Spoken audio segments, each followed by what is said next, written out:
Elite Dangerous has always been a game about freedom. You choose your own path, set your own goals, and carve out your own story in a galaxy of over 400 billion star systems. That incredible sense of scale is one of the game's largest strengths, but it has also come with a drawback. If you simply want to jump into exciting gameplay with your friends, there often has been a fair amount of preparation involved. You have to meet up, travel to the same location, and make sure everyone is ready before the action can even begin. That changes with Operations. Released last Tuesday, Operation introduces a brand new way to experience Elite Dangerous. These are curated missions that can be tackled solo or with a squad of up to 4 commanders while covering a wide variety of activities. Some focus on intense space combat, others on boots-on-the-ground firefights, while some put you in charge of evacuating civilians or transporting passengers through dangerous situations. What makes this feature particularly interesting is how it removes many of the barriers that traditionally separated players. Instead of spending time coordinating travel across the galaxy, Operations allow everyone to jump directly into the mission. Within minutes, your team is assembled, deployed, and ready for the objective. In many ways, this brings Elite Dangerous to a closer traditional cooperative action game. Rather than asking players to create their own adventure every time they log in, Operations carefully designs scenario with immediate objectives and instant teamwork. It is a different philosophy from the open-ended sandbox the game is known for, but one that could make Elite Dangerous far more approachable for both returning veterans and completely new commanders. The question is, does this new direction actually work? After spending time with several Operations, I think Frontier may have found a very compelling addition to the game. So let's take a closer look at what Operation does well, where they could improve, and whether this is the feature that finally makes cooperative gameplay easier than ever before. Getting started with an operation is surprisingly straightforward. All you need to do is dock at any station, megaship, or even your own fleet carrier. From there, press 4 to open your personal menu, where you'll notice a brand new tab simply called Operations. Opening it brings up a dedicated interface with 3 options. You can join an existing operation, create your own operation, or launch one as part of Power Play. The Power Play option comes with one important restriction: it is only available if you're currently in a system controlled by your pledged power. If you choose to create an operation, you'll be presented with a selection of missions that are currently available. Each one clearly displays its difficulty level, the rewards on offer, and the type of activity involved, making it easy to pick something that matches both your experience and the amount of time you have available. Once you've made your choice, you'll enter a lobby where your commander is displayed on screen. From here, you can adjust your loadout, make any last-minute preparation, and wait for up to 3 other players to join your squad.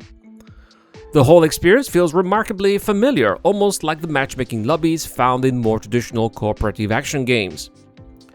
Joining an existing operation works in much the same way. Rather than creating a lobby yourself, you'll be able to browse the available ones and decide which group you want to join. One thing to keep in mind, however, is that Power Play operations are faction-specific. If a lobby belongs to a different power than the one you've pledged to, you will not be able to join it. Overall, the process is fast and I would say even intuitive or refreshingly modern.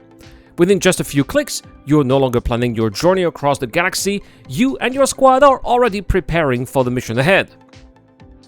Once everyone has clicked Ready, the operation begins with a loading screen that places your squad aboard a runner, a brand new support vessel designed specifically for operations. Rather than acting as a combat ship, the runner serves as your mobile staging area. It deploys your team close to the objective and returns to extract you once the mission is complete. From there, you will board your own ship, launch from the runner, and make your way to the mission area. Don't waste too much time though, hostile forces are already active and lingering too long can result in your ship taking heavy damage or even being destroyed before you've had a chance to accomplish your objective. Fortunately, operations are designed to keep the action moving. If your ship is destroyed, you simply respawn aboard the runner and can jump straight back into the fight without the usual penalties or lengthy trips back to a station. The same philosophy applies to onboard combat. If you're operating aboard a megaship and are killed during a ground engagement, you'll respawn back in your ship inside the runner hangar, ready to redeploy almost immediately. It's a welcome quality of life improvement that minimizes downtime and keeps the focus where it belongs, on the mission itself. Once you arrive at the heart of the action, the gameplay becomes refreshingly straightforward. Each operation provides clear objectives, accompanied by mission markers that guide you through the environment, whether you're flying in space or making your way through the corridors of a megaship. There's very little ambiguity here, allowing you to focus on the mission rather than figuring out where to go next. The space-based operations offer a good amount of visual variety. Some take place around orbital stations, while others unfold near large installations, giving each mission its own atmosphere and tactical considerations. The megaship operations, however, are a little less varied. Although the objectives themselves change from one mission to another, helping to keep the gameplay fresh, the interiors all share the same basic layout. After a few runs, you'll begin to recognize the corridors and rooms almost by memory. It doesn't detract from the experience too much, but the selection of different interior designs would have gone a long way toward making these missions feel even more distinct and immersive. As for the difficulty, it really depends on the enemies you're facing. Some NPCs are significantly tougher than others, with better equipment, stronger shields, and more aggressive behavior, while others can be dispatched relatively easy. The real challenge, however, comes from their numbers. Enemies often attack in waves and can approach from multiple directions at once, forcing you to constantly watch your surroundings instead of focusing on a single target. This is where the operations are at their best. For solo players, these overwhelming assaults can quickly become unforgiving, and surviving some of the more difficult encounters can feel nearly impossible. In a well-coordinated group, however, those same situations become exciting tactical challenges. Covering different angles and communicating effectively transforms what would otherwise be a frustrating fight into a rewarding cooperative experience. If I had one recommendation, it would be to prioritize survivability. Flying a ship that is both fast and durable makes it much easier to reach the objective, complete it efficiently, and extract before the situation deteriorates. Likewise, investing in upgrading on-foot equipment is well worth the effort. Better armor and weapons make a noticeable difference and can dramatically increase your chances of surviving the toughest operations. So, what do I think of operations? Overall, I think that they are an excellent addition to Elite Dangerous. They are perfect for those evenings when you only have an hour to play and want to spend that time actually playing rather than traveling across the galaxy to reach the action. Operations remove much of that downtime and let you jump straight into engaging, cooperative gameplay. The rewards also feel worthwhile. I particularly like the introduction of the new Frontlines currency, which can be exchanged for specialized equipment. Even better, Frontier has already confirmed that this reward system will continue to expand with additional gear and unlocks, giving players more reason to keep coming back.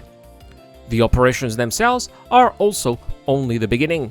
Frontier has announced that more mission types are on the way, including non-combat activities such as mining.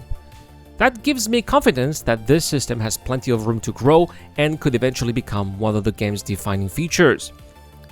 That said, I also wish Frontier had pushed the concept a little bit further. At the moment, operations are limited to squads of 4 players. While that works well, I would love to see the system expanded to support larger groups. Imagine operations designed for 8 or even 12 players, each with different roles and objectives. The tactical possibilities would be enormous. I would also love to see operations evolve into truly large-scale military engagements. Picture massive fleet battles involving capital ships, wings of player pilots, and objectives spread across an entire battlefield. On the ground, larger conflicts with dozens of combatants fighting over strategic locations would make the galaxy feel even more alive and create the kind of cinematic moments that Elite Dangerous does so well. Even with those wishes for the future, I think Frontier has laid a very solid foundation. Operations make Elite Dangerous more accessible, more cooperative, and much easier to enjoy in shorter play sessions without sacrificing the depth that makes the game unique. If Frontier continues to build on this framework, I can easily see Operations becoming one of the best additions the game has received in years, but I still believe that much is yet to be done when it comes to polishing and adding more content. But what about you? What do you think? Have you tried the brand new Operations? Does that maybe convince you to get back into Elite Dangerous? Let me know your thoughts in the comment section down below. Of course, I would not be able to make all of that content without my Patreon and YouTube members. If you too enjoy the content and would like to support the channel more, you'll find the link in the description down below. In the pinned comment, you will also find a link to a full Operations session from the beginning until the end. Well, speaking of the end, now is the end of this video. Thank you so much for watching as always. I've been the Eradicator. Have a great day. I'll see you guys in the next one.